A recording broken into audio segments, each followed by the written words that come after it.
काल स्वयं मुझसे डरा है, मैं काल से नहीं। काले पानी का काल कूट पीकर, काल से कराल स्तंभों को झकझोर कर मैं बार बार लौट आया हूँ। और फिर भी मैं जीवित हूँ। हारी मृत्यु है, मैं नहीं। नमस्कार।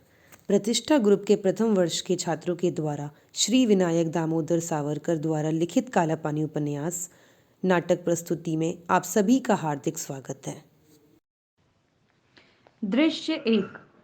वीर सावरकर क्रांतिकारी गतिविधियों के लिए सदैव तत्पर रहा करते थे। उन्होंने खुद का संगठन बना लिया था और सभी लोगों को प्रोत्साहित करते थे। हम सब ये प्रण ले कि जब तक अपनी माता को इन अत्याचारों के चंगुल से मुक्त न कर ले, जब तक हम अपनी माता का खोया हुआ गौरव पुनः प्राप्त न कर ले, तब तक हम चैन से नहीं बैठेंगे। इन अंग्रेजों को ईंट का जवाब पत्थर से देंगे।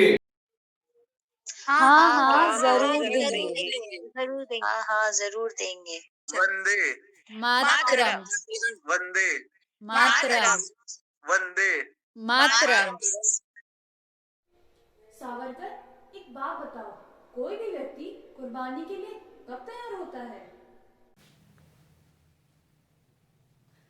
जब भी वो व्यक्ति अपने विवेक से दृढ़ निश्चय न ले ले, वो हर प्रकार की कुर्बानी के लिए तैयार हो जाता है। तैयार हो जा, तेरी मौत आ रही है कलेक्टर जैक्सन।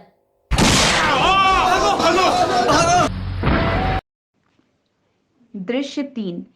नासिक जिले के कलेक्टर जैक्सन की हत्या के लिए नासिक षड्यंत्र कांड के अंतर्गत उन्हें 8 अप्रैल 1911 को काला पानी की सज़ा सुनाई गई और सेलुलर जेल पोर्ट ब्लेयर भेज दिया गया। उन्हें सेलुलर जेल की तीसरी मंजिल की छोटी सी कोठरी में रखा गया था।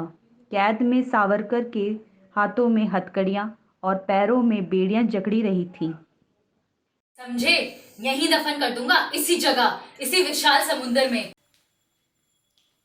Behave with your limits mister Berry. हम राजनीतिक कैदी है। We are political prisoners. कोई चोर, डाकू और लुटेरे नहीं।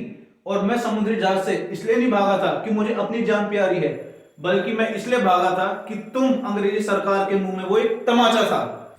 यह बताने के लिए कि तुम अंग्रेज लोग अपना आप को कितना भी चतुर, चालाक क्यों ना समझ लो, लेकिन जब हम हिंदुस्तानी अपने पे आते हैं ना, तो तुम्हारे नाक के नीचे से भी निकलना जानते हैं।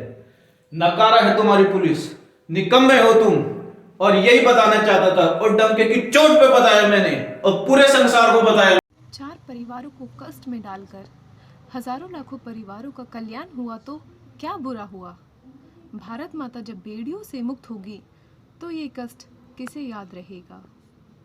वीर सावरकर के जेल जाने के बाद उनके परिवार को घर से निकाल दिया गया।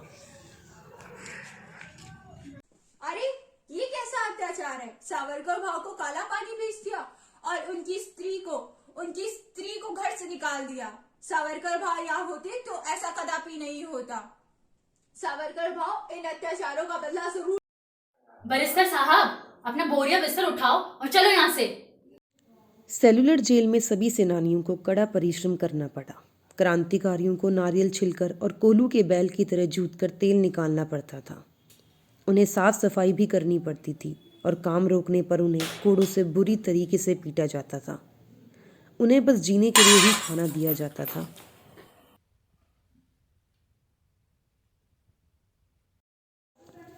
अपने आजीवन कारावास के दौरान जेल की दीवारों पर कील व कोयले से कविताएं लिखते थे विनायक दामोदर सावरकर।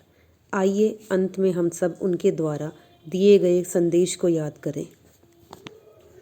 हिंदू हमारा नाम है और हिंदुस्तान हमारी राष्ट्रभूमि है। सभी हिंदू एक हैं। हमारा राष्ट्र एक है।